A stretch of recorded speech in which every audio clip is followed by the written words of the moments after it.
The work I do with passion because I enjoy it. I would say that where you think it's really emotionally difficult, I would say that I'm in complete bliss when I'm sitting on the floor of a cell with my shoes off, listening to a kid tell me who and what goes on in their lives and why.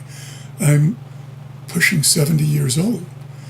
Other people are sitting around playing golf or croquet or exchanging stories of what they accomplished in their lives, and I'm looking forward to the next accomplishment. I think that's a rarity, a privilege, and an honor. That was Richard Ross talking about his work of giving voice to the kids in our juvenile justice system. Richard's an artist, photographer, professor, Guggenheim Fellow, and the visual researcher behind the Juvenile-in-Justice Project. In this episode, he shares his thoughts about making art, finding purpose, and getting things done. Hang around and listen for the whole interview. It's good stuff. 2, 3, 4.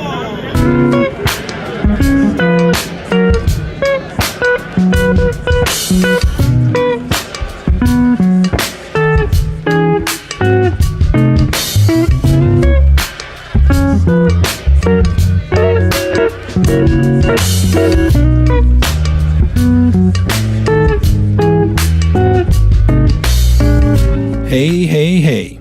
How's it going out there, podcast people? You are tuned into the second episode of Make Moves. My name's John Hammond, your friendly host, and as you heard in the intro, we're going to be hearing from Richard Ross.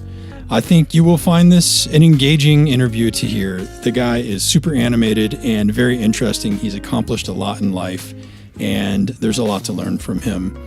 I also think this interview is timely. If you've been watching along in the news, you know that our country is facing some pretty significant issues. We've had some mass shootings.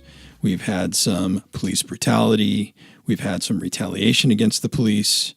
This is all heavy stuff. It's not easy to process as a society or as an individual. If you are like me, you probably want to be part of the solution, but maybe the problem feels much bigger than you and you don't know what to do. Am I alone? Do you guys feel like that? Well, I think Richard's interview, although he'll talk a lot about how he approaches work and what does he think of art, the big takeaway for me, which I'm hoping you'll get too, is that he found a way to use his creative work and his art as a tool to make the world a better place. He is really engaged in changing the juvenile justice system, or at least making visible what's going on there so policymakers and legislators can make changes. So there's an upshot to all of this insanity in our country right now, and I think that it provides an opportunity for the creative doers to show us how it's done a little bit. Enjoy this interview. I'll check in with you about the halfway point, but please don't be afraid to keep track of your thoughts while you're listening. You might have a great idea that could impact our world in a wonderful way, and I want to encourage you to write that idea down. You know what? Send that idea to me.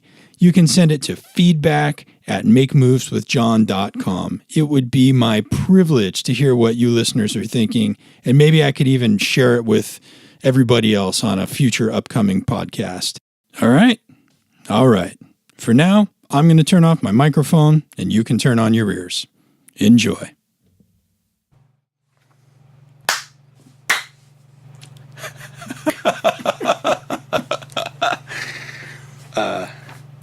All right, let's hit it.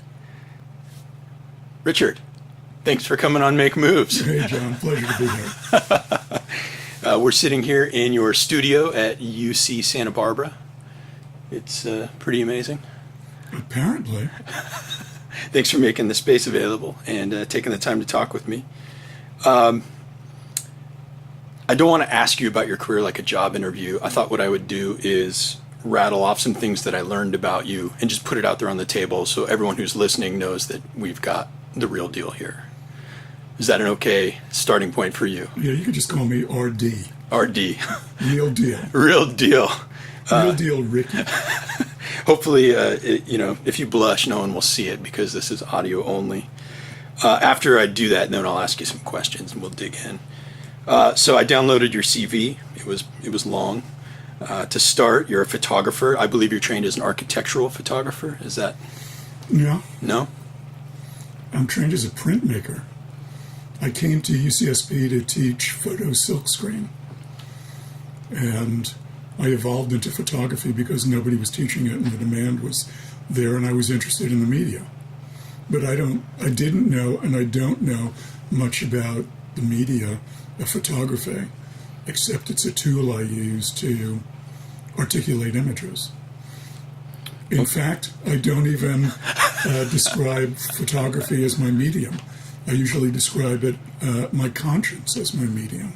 But that's an entirely another ballgame, and it just throws off your introduction completely. Hey, we're just going to flow. Well, here's some things that I think I didn't get wrong. Some accomplishments. You're a Guggenheim Fellow. You're a professor above scale in the art department at UC Santa Barbara. I'm a distinguished professor. Pardon me. Distinguished professor Above scale means money. That's irrelevant. But the distinguished, I think, means that I have more than graying temples and sagging balls. But I don't know if you could say that. You can say whatever you want. You're widely respected as a visual researcher. You've had projects funded by MacArthur Foundation, National Endowment for the Arts, Annie E. Casey, etc. As I don't know if the word is artist, but as an artist, you have notable exhibits everywhere. Tate Modern in London, National Building Museum in D.C., Aperture Gallery, Acme Gallery, San Francisco Museum of Modern Art. These are not shabby places, so you're well represented out there. You had a long run as the principal photographer for the Getty Conservation Institute and the Getty Museum on architectural projects. I have no idea how you talked I have no idea how you talked yourself into that. You have a dozen publications or more, over a dozen, of, would you call those artistic photo books or what? No, because some of them are things like patently erotic or patently ridiculous. They really are completely off the walls in terms of what you would normally assess. They're not photographic books at all. They're about drawings of weird patterns. So it goes all over the place. I'm reasonably irreverent in terms of what I think I can accomplish. And I would also add that I think the big accomplishment I have now is that I'm in some quarters I'm sufficiently dangerous. And that's a quote from Leon Golub, where he was asked if, when he was in, I think, Brazil, are the arts censored in the United States? And he said, no, they're just not sufficiently dangerous as they are in other countries. But in my world of now photographing incarcerated people, I'm known enough that I'm sufficiently dangerous that they don't want me in there. And that's an honor and that I wear with great pride. Irreverent in sufficient danger. These are, put that on your business card for sure. As far as your editorial portfolio, I mean, I think you've done every major. It'd probably be easier to say what you haven't done. I didn't do National Geographic. Okay, so, but New York Times, LA Times, Vogue, Colors, Time, Newsweek. I think you did something in Wired also. Oh, yeah, lots and lots. Yeah, so...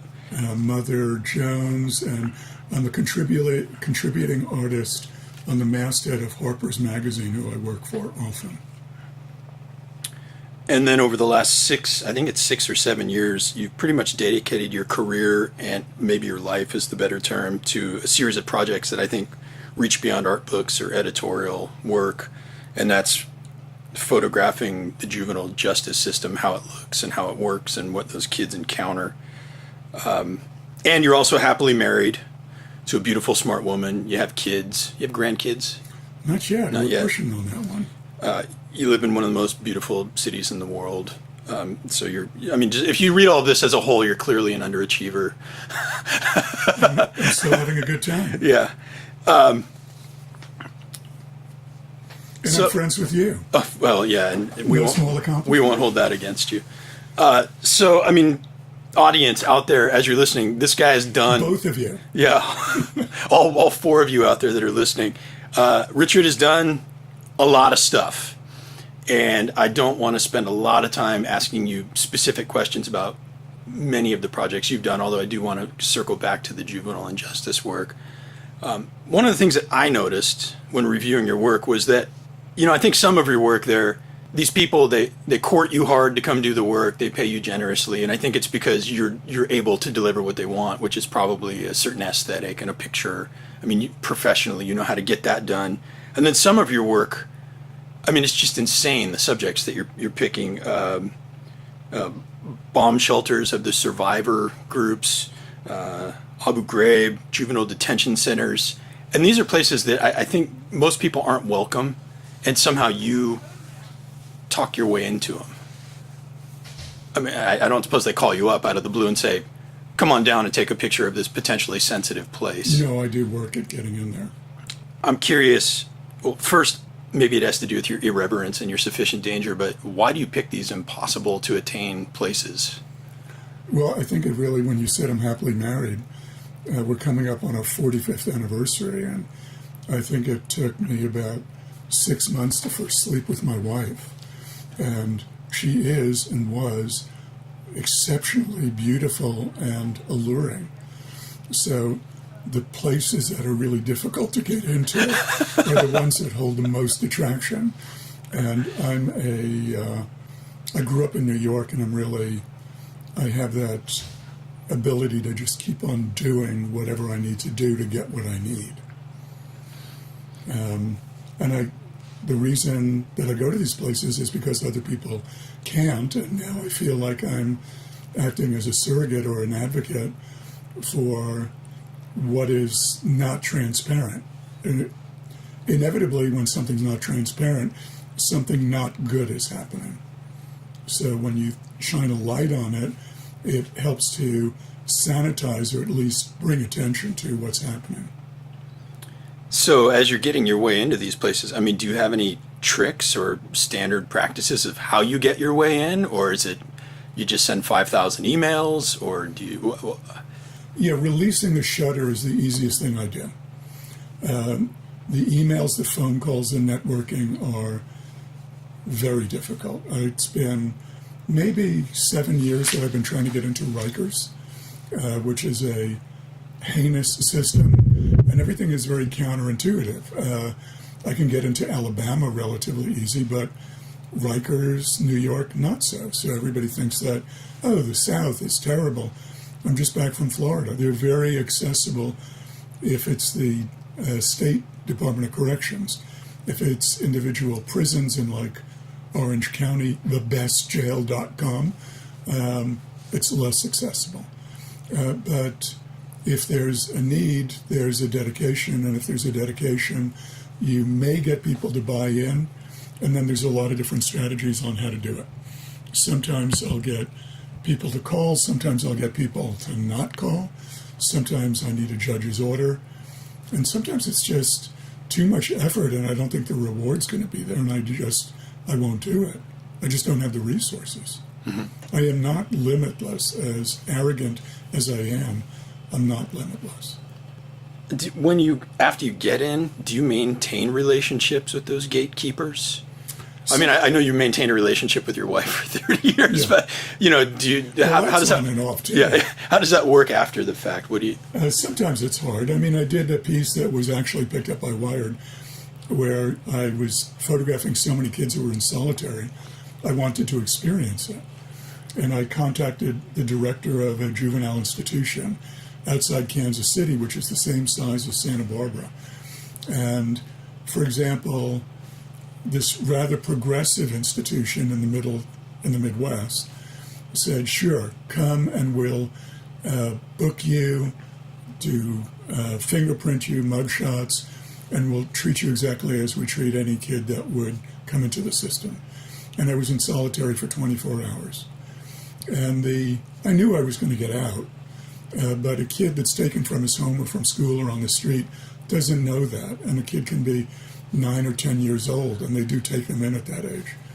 But I wanted to see what it was like, and rather than just say, you shouldn't do this, I wanted to do a first-person description.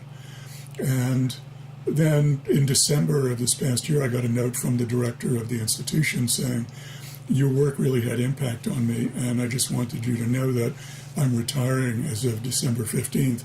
And the last thing I did before retiring was we've changed our rules so no child will be held in isolation. And that was very meaningful.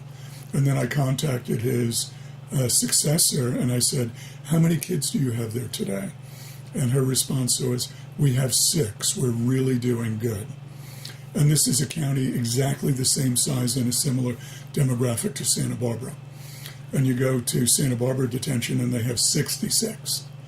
And some of the kids that are being held in Santa Barbara are girls and boys that are being held for sex trafficking to protect them because we have no other place, which is unconscionable. These are the kids that are in most need of our assistance and in need of our trust, and it doesn't happen. You don't help kids by putting them in an 8x10 cinder block cell and locking them up and saying, this is the only place we have for you. Yet in the Midwest, you have something great. There, I've kept in touch with the director. I've kept in touch with some of the kids on occasion, but it's incredibly hard to do because I'm dealing with thousands of people. And I keep on plugging on and trying to expose new material. I regret it, but I just don't have the ability. Mm-hmm. I mean, what is it may have been in juvenile justice or it may have been in other projects that you've done. What is the most dangerous situation you've been in? Talking to my wife and explaining to her that I was going to Iraq in 2005 and I was going to, and my adult children, and sitting there at a table with them where my wife said, if you go, you're not coming home to this relationship. And I had to explain to them why it was important for me to do this, not for the sake of my kids, but for the sake of my grandchildren and a sense of morality. I used to say, I would quote Neil Jenny and say, I want my work to have the strength of the, let's say, what was it? The whimsy of a gay, the morality of a Jew, and the backing of a mob. And I always thought that was great. And when I was doing this work about architecture of authority, I really needed to get to places like Guantanamo and Abu Ghraib in order to have that morality and that strength. There was no whimsy involved. I assure you that being in Iraq for 6 weeks in August, and I never, ever for a moment took off body plate armor and a helmet. I slept in them, and I slept on the dirt. But I had to explain to my wife and kids why this was important and why I would take limited chances in terms of making myself vulnerable. And in fact, the Humvee column that I went on from the Green Zone to Abu Ghraib, that same column was attacked the day before, and there were casualties taken. And, you know, normally you're sitting on a plane and the flight attendant says, in the event of so-and-so, well, I'm telling you, when these soldiers gave the little walkthrough about in the event we're attacked, everybody paid attention and everybody asked questions. Jeez. That's balls. It was something I couldn't do today. It was something I'm not quite sure if I had anticipated exactly what it was, if I would do it, but I did it. And then I ended up at Abu Ghraib for about 14 hours. And that's right on the road between Baghdad and Fallujah. And then I had to disembed a few times in order to go into the main part of Baghdad out of the Green Zone, which was equally, you go through these T barriers and you're walking outside into no man's land and waiting for somebody else to meet you on the other side. I don't want to have posthumous glory. I don't even necessarily need, living recognition, but I did need to do this project. And I mean, it sounds like you do this weighing process of, I might die, but it really needs to be done. I mean, there's something driving you there that sometimes it's bigger than you and maybe even bigger than your family, which they may not love. But that was an exceptional time for both me and the country. And people needed to do things that were significant sacrifices. I didn't think I was going to sacrifice my life And but yeah, you go to sleep at night and you hear shells going off. It does fuck you up. I came back with severe TMJ for at least 2 months, and in a real battle with my wife. I couldn't come down from it. Wow. Let's pause for 1 second. I want to make sure we're still recording well. We're doing great.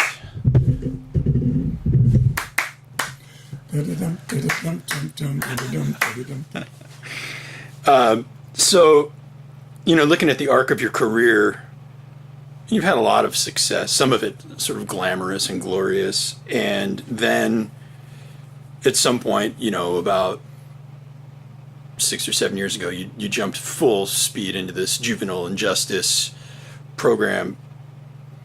I wanted to just mention a little bit of an aside. When I first met you, I was working for the university helping faculty members get their research funded. And at the time, every other faculty member was coming to me saying, I need support for my journal. I need support for my book. And you came to me and said, I've got this idea. I need a book because that's part of how this game goes, but I also need a website. I also need to figure out the social media. I like books, but they're sort of useless on a table sometimes. You were the only person in that span of 5 years who came to me and said, I need to do something bigger than what I'm supposed to be doing in my profession because it's not going to have impact unless I do it that way. And have you always been thinking about impact? I would say the last decade it has more importance to me because, in fact, I've decommodified the work that I do, and I don't sell work, really. It's I make work that's not matted, not framed, not crated, not frequently shown at museums, but it's shown in places where it's going to impact social change and legislative action and the lives on these children. So I'm forced to think in different terms. I do respect the book, but the book is a really important tool for changing policy that's created by old white men.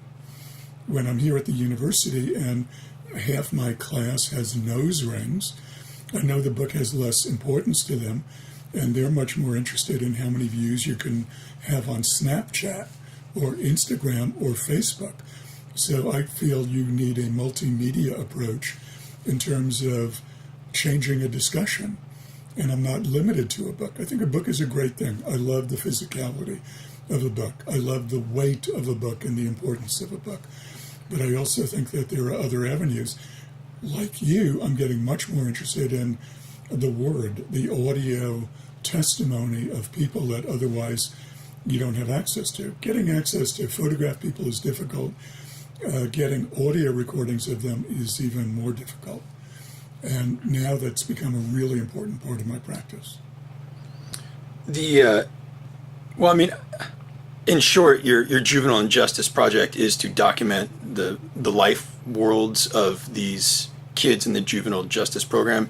Is there something more about explaining that project that you would like to put out there, just so I don't give it too short of an explanation? Yeah, I think it's less about documenting them than about giving these kids voice. And a guy named David Mellor in England, who's a photographer, I was talking to him maybe 10 years ago about this project, and he looked at some of it and he said, have you considered making it first person? And it was like somebody, donkey punched me and just said, of course.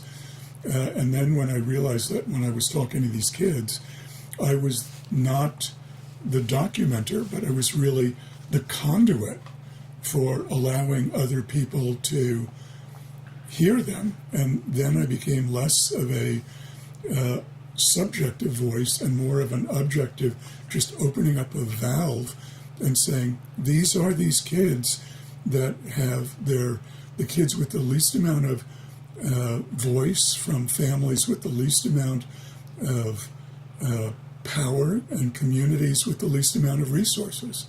So if I want to do something with my life, I have to change it. And I think, in fact, I've been able to change it 0.5%.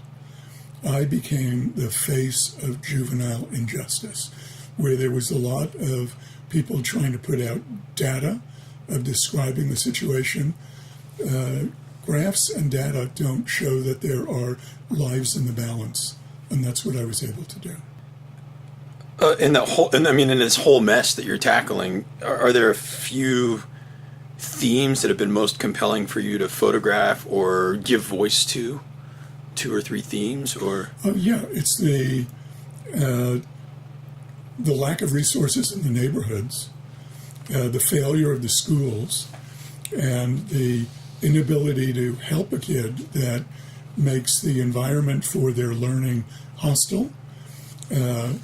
When a kid goes to school hungry, when a kid goes home hungry, they're not going to be able to concentrate on homework.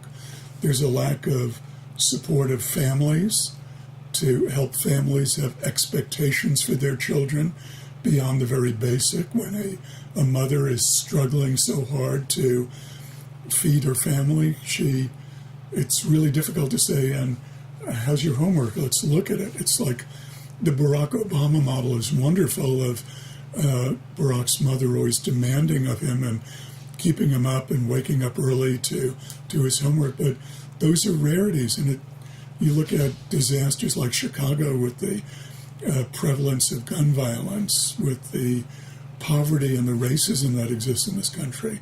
You have to go back so many cycles and circles of hell before you can actually help these kids out of a juvenile detention center.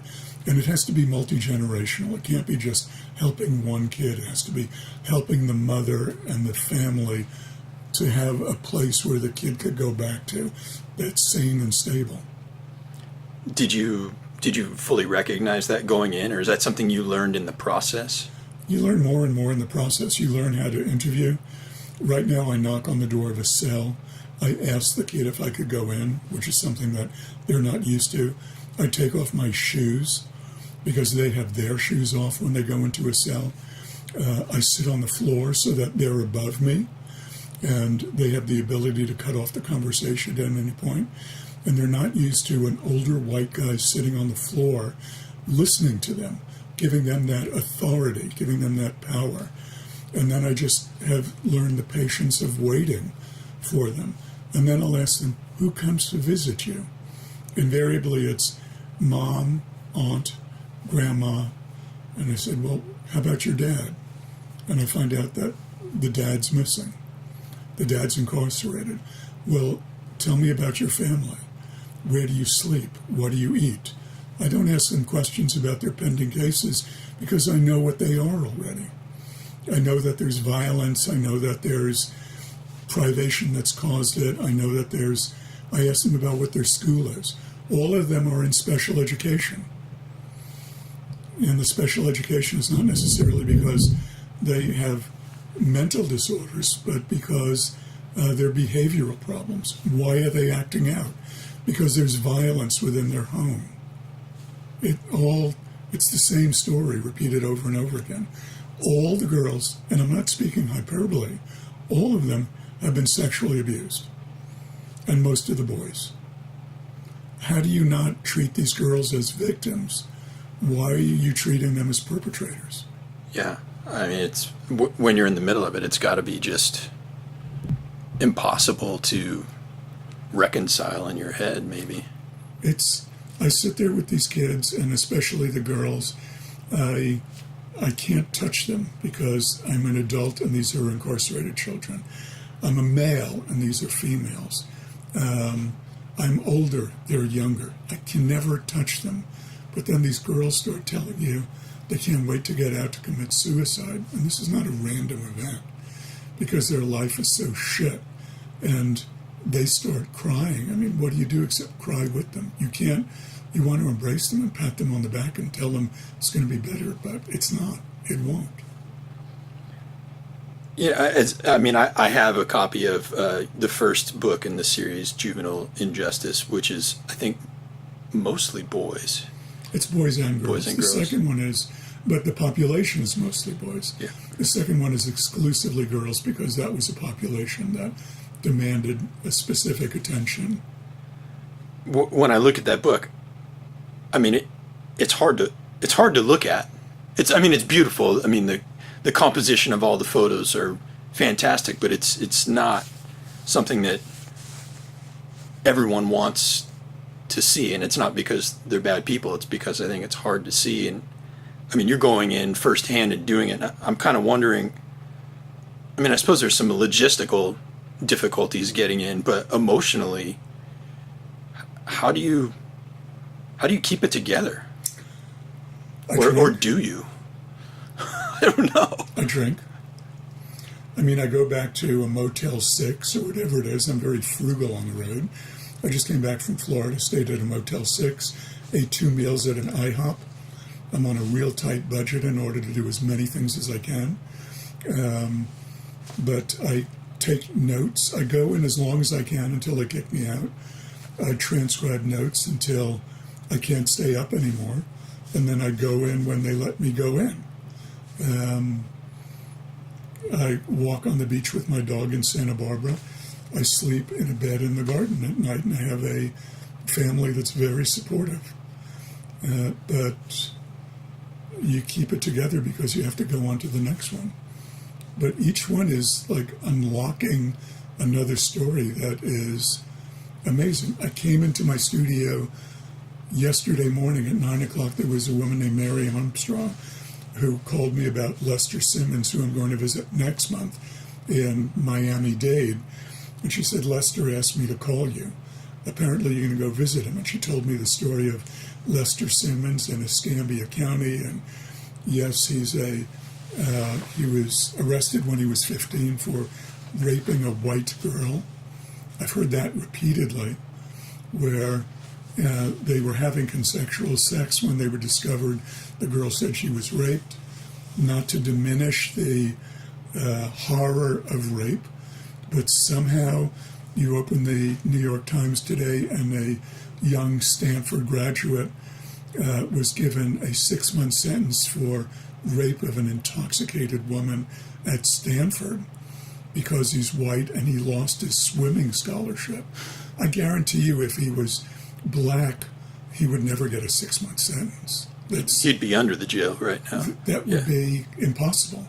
We are a very racist society, and you do this work because it has to be done, and you take solace in the fact that you're doing work that's important. When I look at your body of work, it's clear to me you've always had drive. I mean, because you got a ton of projects and a lot of accomplishments.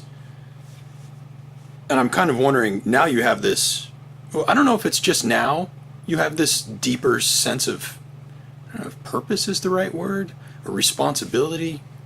I don't know what the right word is, but is that something that you matured into or aged into, or is it something that after you were able to check off some of the milestones of, getting your own life together, you were able to finally move into? Or has it always been like that, and I'm missing part of this story here? I always, my mother would say, I can rest when I'm dead.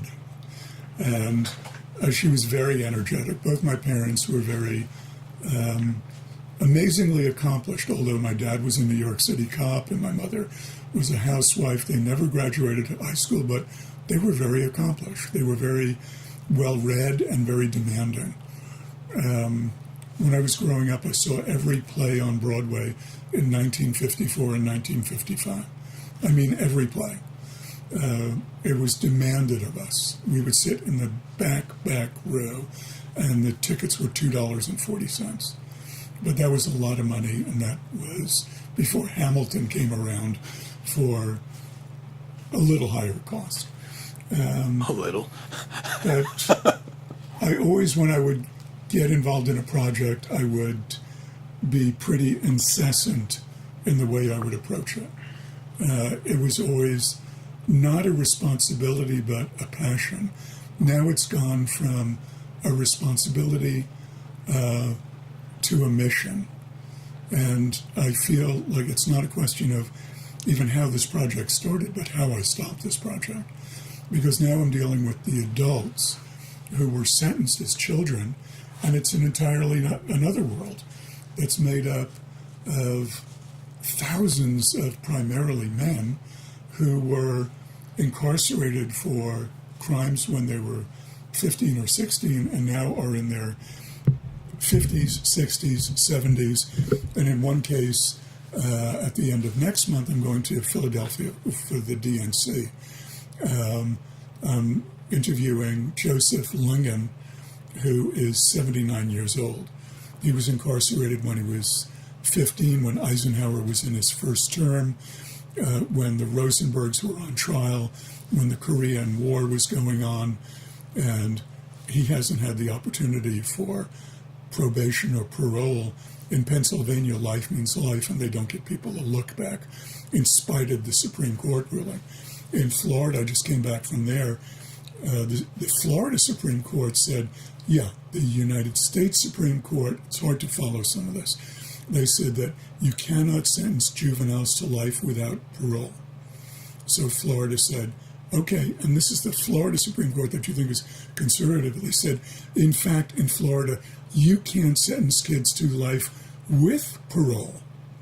Even though you're in accordance with the Supreme Court decision, in fact, the parole board in Florida is so dysfunctional. How many juveniles have you actually let out on parole that you originally sentenced to life? Well, the answer is 0.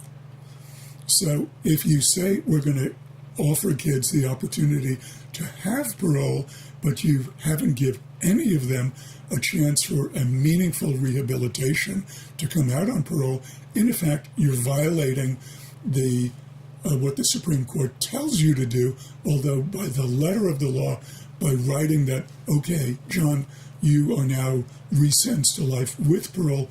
If you don't offer them parole in a meaningful way, you're not complying. Therefore, you are violating the United States Supreme Court. So it's a mess, and I'm dealing with the legal system, with the administrative system, and it's pretty fascinating. I spoke to the lawyer for Terrence Graham, who is Graham versus Florida. It's like the Roe versus Wade for reproductive rights. Graham is a really important case because it says you can't give a kid who didn't do a capital crime life without parole. So I met, interviewed, and photographed Terrence Graham and his mother and his lawyer, who's so much like an Atticus Finch character. It's amazing. Tall, lanky, soft-spoken. And he said to me, when you defend kids in this world, you have to treat each one as if it's a death penalty case, with the same diligence and the same vigor of looking at every fact and making every appeal and turning over every leaf. Because, in fact, all these cases that deal with juveniles are death penalty cases. They're not called that, but when you sentence a kid to life with or without the possibility of parole, and you never parole them, you're sentencing them to death. And that's what America's like today. That's heavy. Amazing.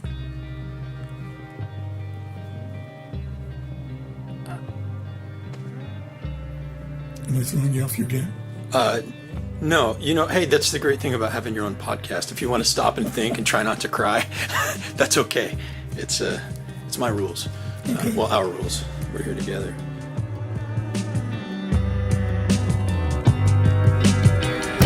When the ground begins to give out from beneath you, genocide mentality underneath modern-day pillowcased hoods.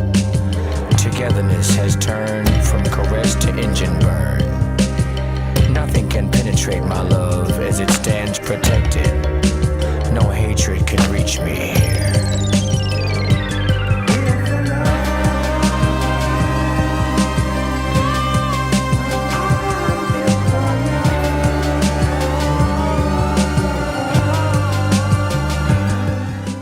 Ooh. I was maxing out there in the conversation. I was processing so much information and some emotion there. I wasn't able to keep a steady dialogue going. So I'm happy to insert this little musical break for some salvation. and I hope you enjoy it. This is I'm Built for Love by Angelo Moore and the Brand New Step. That's off the album Centuries of Heat. Will the sharks of martial law close in on the sinking ship? Nothing can penetrate my fortress of love that is embedded deep in the dirt, all the way up to the bottom of God's skirt. No matter how much murk, I am built for love, and on my island I stand protected.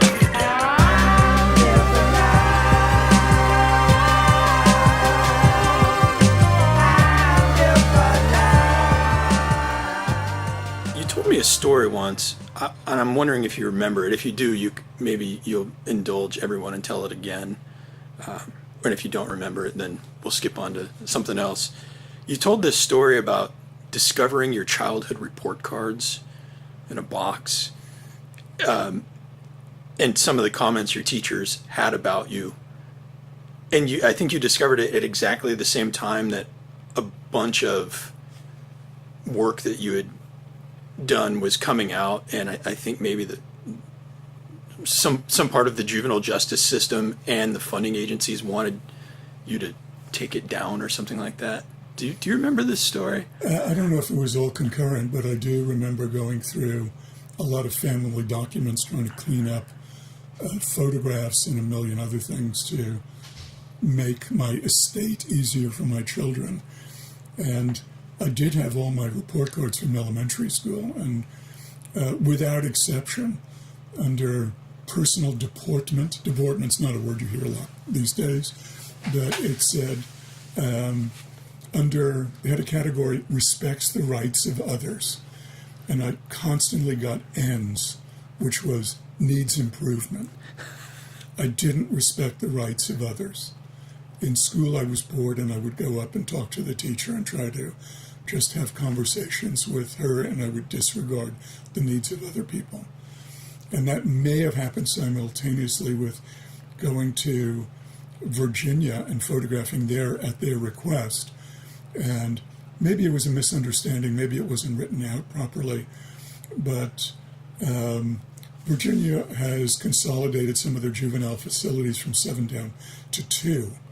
And Virginia has corrections officers that are some of the most underpaid, overworked people in the country. They have to work 12-hour shifts, and often they are subjected to involuntary drafts, they're called, to work another 4 hours of overtime. So you get people working with kids under high stress, and where some of these corrections officers may need 2 jobs in order to survive, may need to pick up their kids at the end of a shift that's predictable. All of a sudden they have to work 16 hours straight.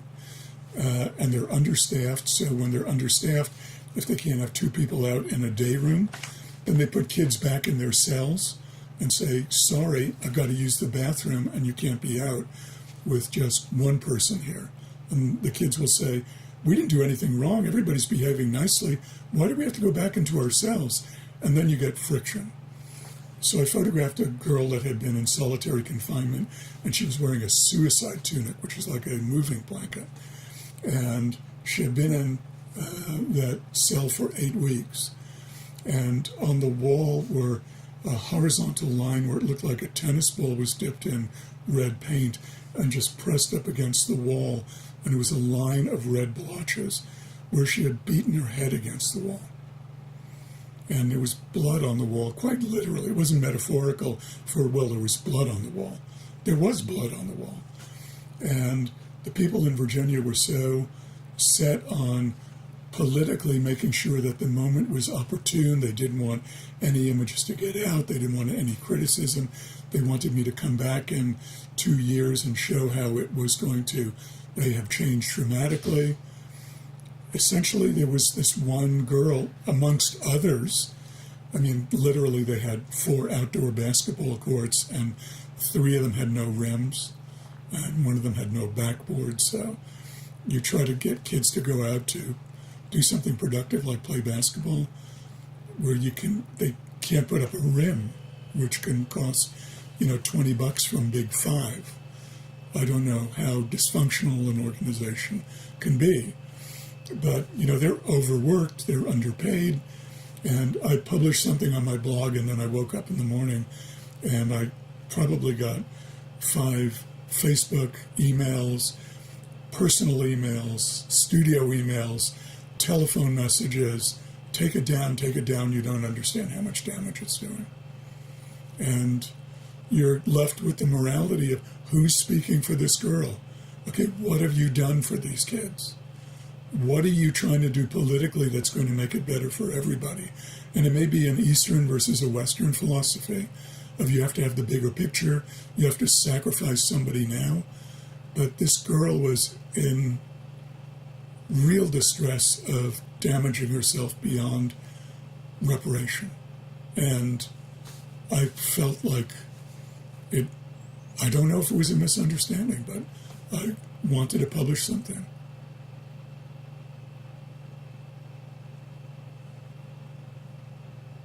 I do not respect the rights of others. Even if they're people that are, I think that's actually sort of the beauty of the story is as a kid, you may not respect the rights of others, and as an adult doing the work, you're not gonna take no for an answer from someone just because they want you to take down photos. Institutions are hoarders of bad habits. We do it like this because it's been done before, and they keep on adding things. Amber alerts, Megan's laws. If a child is violated, legislatures rush to pass very punitive legislation that sweeps up people. You can't, as a legislator, vote against those because then you're soft on crime rather than smart on crime. And then if you ever try to renege on those or alter them because the results are so disastrous, as in all the tough on crime legislation from the 80s, it's a recipe for you can never be reelected. People will point to you and say, he voted against Megan's law. She voted against Megan's law. How do you do that? A child was violated. A child was killed. Yeah, but you're also taking 80,000 kids who happen to be black and locking them up with no chance of the future. That's why you do it. I want to change gears a little bit. I don't know if it's unique to you, but I think it's something that's interesting about you as a person. You've spent a lot of time investing some wisdom and sharing some wisdom with youth. I mean, you're a college professor. You've had a lot of students over the years. You've helped launch a lot of good careers. You try and be a voice for kids that don't have voices. You even took some time to talk with my daughter about, some silly art projects. But as a person, you're willing to invest time in youth. And I'm kind of curious. I heard you mention the other day, it was sort of a passing comment about teaching college students. I'll probably get it a little bit wrong, but you said something like, I don't really need to teach them anything except that they're doing something for a reason. That seemed to be the one thing that they didn't realize yet in your mind. And I'm curious, having spent a lot of time in the university setting and surrounded by kids that are forming their adult minds, what do you think is shifting about the university or the generations of kids? What are the big shifts that you see? I really don't want to be the curmudgeon. And I don't want to speak against my son, who's doing a doctorate in educational technology and trying to help deliver information to kids in the most comfortable format for them to accept it. But when I get kids checking Facebook or using social media, laptops, phones during classes and looking to be, I found that I don't want to be this person. But when they come to me and say, teach me, I can't teach them anything. I can help them learn. And it's always a percentage of the kids that want to learn and the kids that are here just because somebody's paying for it or they think it's their time to do it. In retrospect, although I think I did do my last critique yesterday, truly, I had a student that had very weak workup. There was no discussion before, and he just puts work up on the wall that is a failure. There's no other way to describe it. And he's making a post-justification about why this image of Isla Vista looks gray. It's because he doesn't know how to use the printer and he didn't ask anybody. So he does post-justification rather than coming to me and say, I need help making this bright and the way it should be. He'll rationalize it from the ass end, quite literally. And I said, well, why didn't you print this the way it should be printed? Well, I couldn't get a printer that responded the way I needed it.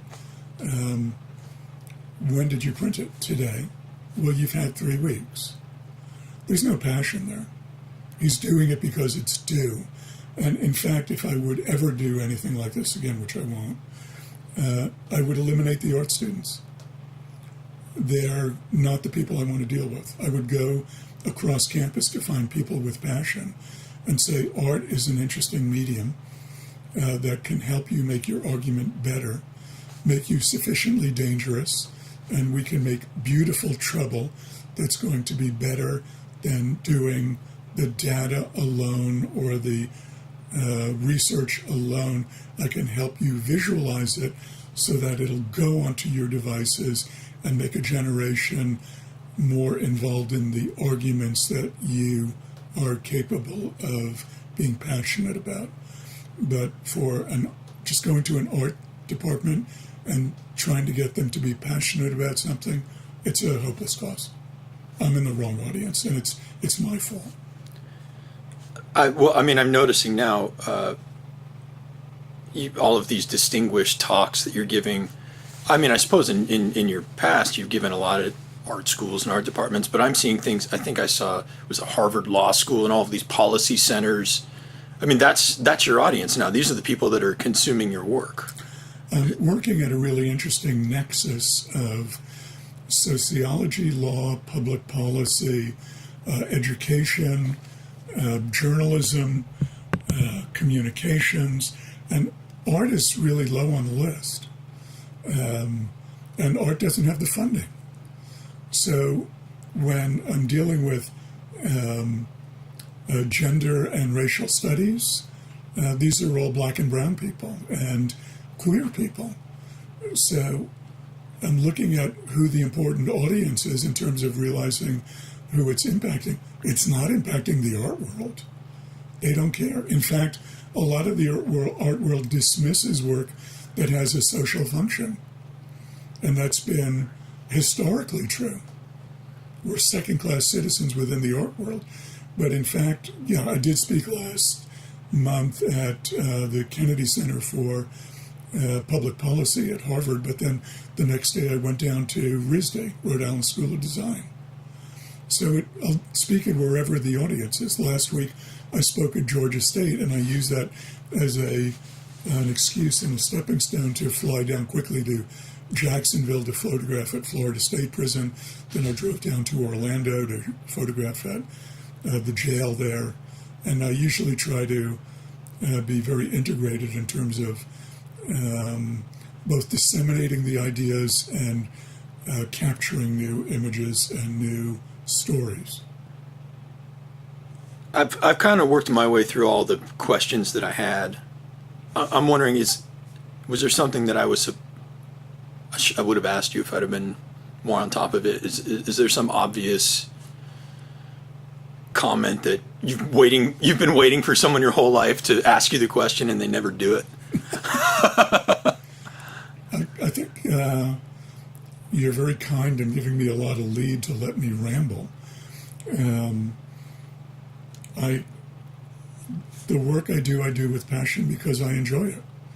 I would say that where you think it's really emotionally difficult, I would say that I'm in complete bliss when I'm sitting on the floor of a cell with my shoes off, listening to a kid tell me who and what goes on in their lives and why.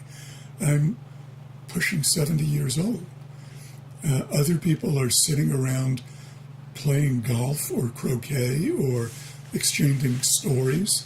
of what they accomplished in their lives, and I'm looking forward to the next accomplishment. I think that's a rarity, a privilege, and an honor. So I'm still having a great time. Well, I think I want to close it up, but I want to give you credit where credit's due. I've always admired your drive and the fact that you have purpose behind your work and that you've been encouraging people. And it's actually one of the reasons I started this podcast. I watched your career and I watched the things you were doing. I mean, I saw your last project when it was an idea, when it was nothing. Now it's around the country.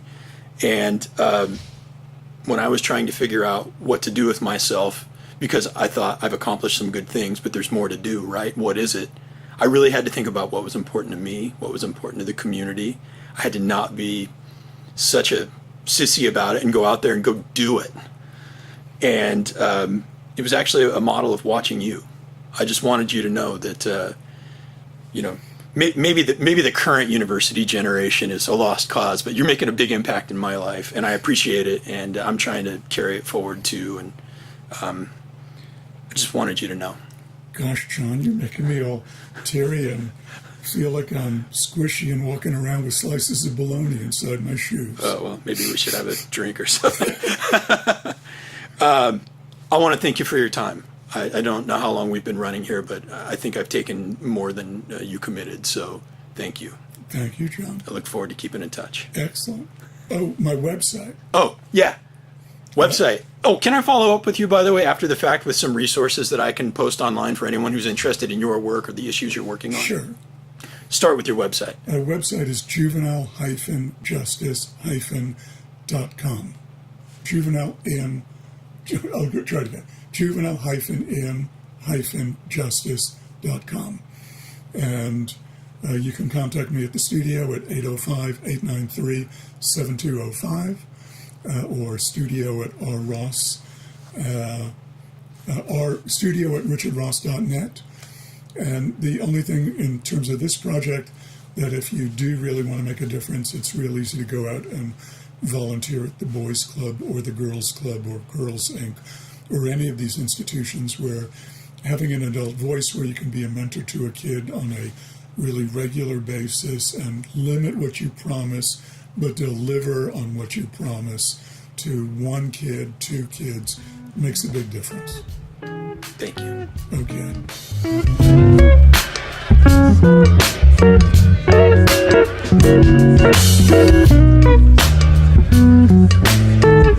All right, you heard it here first. Art can make you sufficiently dangerous if you just use it wisely. And when the world's looking ugly, think about what type of beautiful trouble you can make. Special thanks to Richard Ross for coming on the show. My great pleasure to interview him. Special thanks to Noah Zisser, the audio engineer on this episode. And look forward to episode 3. I'll be interviewing Peter Harris, the founder of Resonate. Resonate is a fair streaming media company. If I'm understanding it correctly, it's sort of like the Spotify that's owned by the artists, and the artists actually get paid for their music. I think it's going to be a good one. Until then, I'm going to click the switch, take a little rest, and I'll check in with you real soon.